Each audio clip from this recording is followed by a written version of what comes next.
Okay, good evening. I hope that everyone had a good Chag Shavuot. Um, Even though Chag Shavuot passed, I would like to really go over the Aseret Hadibrot, as they are really very fundamental and basic of our emunah of the Torah, and it's important for us to know them and understand them. So, Dibra Rishona, the first commandment. Hashem said, Anochi Hashem Elokecha Asher Hotzeticha me'eretz Mitzrayim. I am Hashem, your God, who took you out of Mitzrayim. Hashem is saying, the Mitzrayim believed in Avodah Zarah, in idols. Everything for them was an idol. The earth was an idol, the sun was an idol, the moon, the stars, the rocks, the trees, animals. Everything for them was an idol. And Bnei Yisrael, because they lived with them, they were influenced and they got used to the practices of the Avodah Zarah. Hashem says, now that you're out of there, you must abandon, you must let go completely of the Avodah Zarah. That is wrong, that's not for you. And Hashem goes on which is in the next explanation, which is included in this Dibra. Hashem is actually saying, I am the Adon Olam, the master of the world, and I never associated my name with any other nation other than Bnei Yisrael. Hashem never said, I am the God of the Egyptians, of the Mitzrayim, or I am the God of Moab. Never. The only one that Hashem said, I am the God of, is Bnei Yisrael. It's us. So, by right, you should still be, Hashem is explaining, right? By right, we should still be in Mitzrayim. Because Hashem promised Abraham that his children would be slaves for 400 years in a strange land, and there'll be suffering. The 400 years were not up yet, really. They still had 190 years to go to complete the cycle of 400 years. But Hashem really, out of Rahamim, he did two great kindnesses to us. The first one, let's understand this kindness that Hashem did. Mitzrayim is from the word metzar, which is a prison, a place that is sealed completely. There's no way out of it. And that's how Mitzrayim was. It was impossible for any slave to escape. To understand that, really, think of the Soviet Union. Think of Russia and Poland at that time, and all those countries that belonged to the Soviet Union and under communism. All those countries, no one could leave. They had to have special permission. No one could escape. Very, very few people were able to escape, and many of them actually, because it was so hard to actually escape, got killed or they died along the way. And very, very few of them actually survived. So here in Mitzrayim, it was the same thing. The Egyptians were very powerful with their black magic. It was real. It really had powers.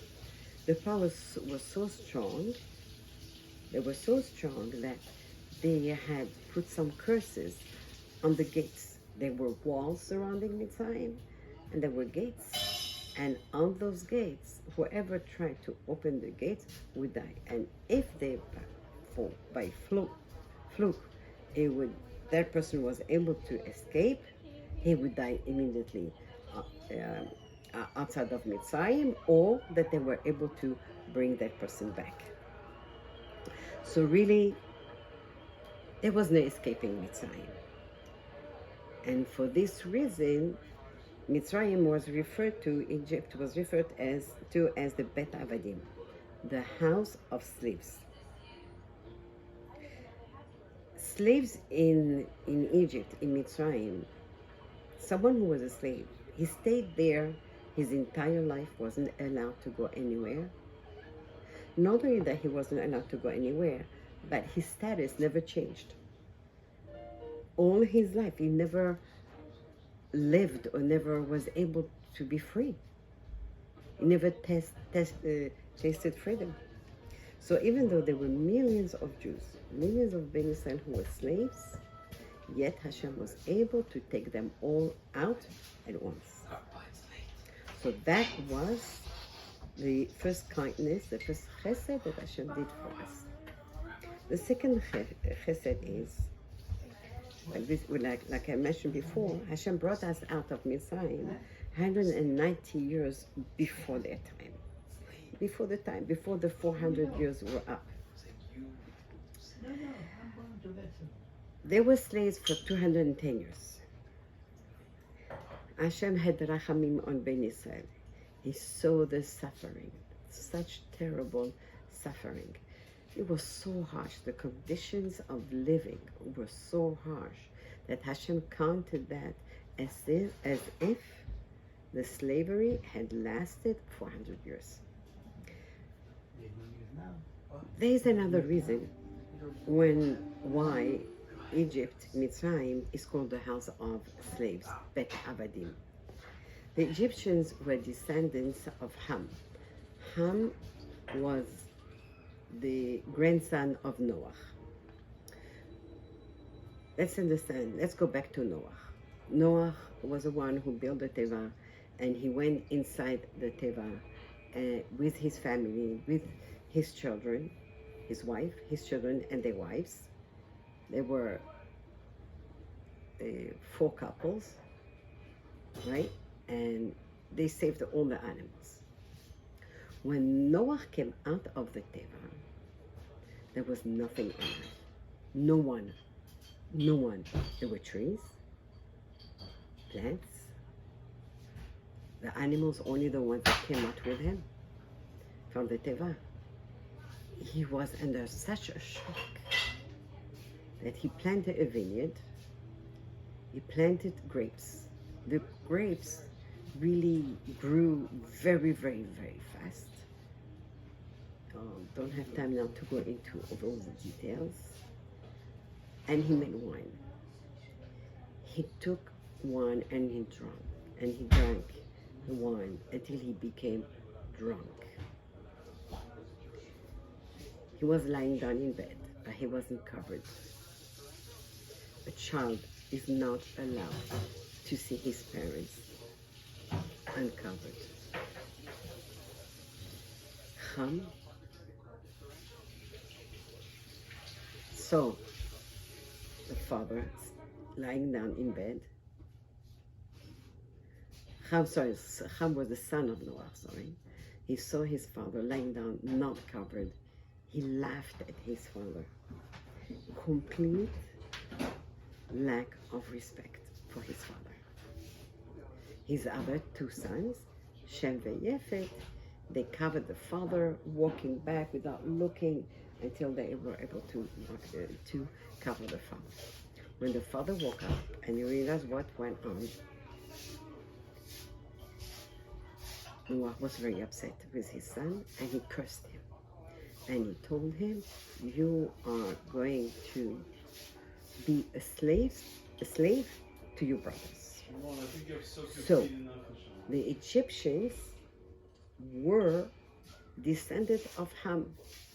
The land of Mitzrayim belonged to one of the children. His name was actually Mitzrayim. The country was named after the son of Ham, Mitzrayim. And so now, the people who lived in Mitzrayim, they were slaves. Bnei Yisrael were slaves to slaves. Is there a status that is lower than that? Let's think for a moment about the life of a slave in those days. How can it be? A slave was less than dirt, especially if you were a slave to a slave. It was even worse. So Bnei Israel were really slaves of slaves. When Hashem started the Dibra, the first commandment, he said that he's the one who brought them out of Mitzrayim. So there is a very obvious question that we ask. How come Hashem did not introduce himself? He said, Anochi Hashem Elokecha. It means, I'm introducing myself. Like you're meeting someone, you say, okay, I am Ruth Afriat. This is how I introduce myself. When Hashem said, Anochi Hashem Elokecha, he was introducing himself to Bnei Israel. But then what did he say? Asher hotzeticha me'er Mitzrayim. I took you out of Mitzrayim. We would have expected that Hashem would say, I am the one who created the Borei Olam, the one who created Shamayim va'aretz. I'm the one who created Shamayim va'aretz, heavens and earth, and everything that's in this world, right? But he didn't. Hashem didn't say that. He didn't say, I am Adon Olam. He didn't say, I am the master of the world. Because if he would have done that, then he would have told everyone that he's the creator of Shamayim va'aretz. So, there's a question tomorrow. We shall answer this question and learn more about the first Dibra. There is still a lot more. So, in the zechut of this learning, may Hashem, the Adon Olam, the Borei Olam, guide us, protect us, and bless us with Bri'ut, Baracha, Hatzlacha, Simcha, Nachat, Parnasa Tova, and Zivugim, Be'ezrat Hashem.